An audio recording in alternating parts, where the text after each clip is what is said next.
Ito yung sugpong binili ko. Halagang 300 yan. Ayan, malalaking sugpo. Binili ko yan. Sobrang tataba, oh. Ang pagkain yan ay mais sa palisdaan. Ayan, malalaking sugpo. Kalahating kilo na po yan na sugpo. 300 pesos po ang bili ko niyan. Matataba. Solid followers. Ang sarap. Ito yung laing na ihahalo ko dito, yung sugpo na mga malalaki. Galing pa ito ng Bicol. Dinala ng tiya namin sa bahay kahapon, kaya niluto ko. Ito ay hindi makati at ito ay madaling maluto. Malambot lang siya.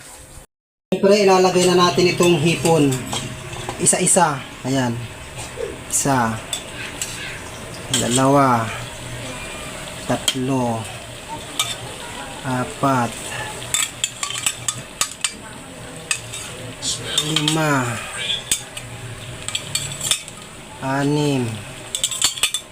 Pito. Walo.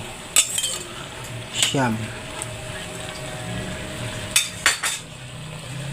Ayan po ang hipon.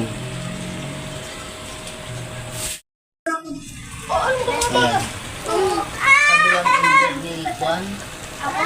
Napakaganda ng pagkaluto natin ng laing na ang sugpo ay nasa ibabaw. Ayan.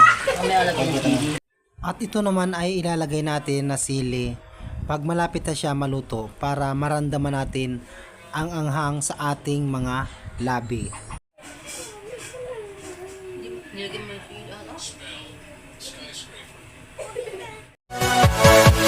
Yeah.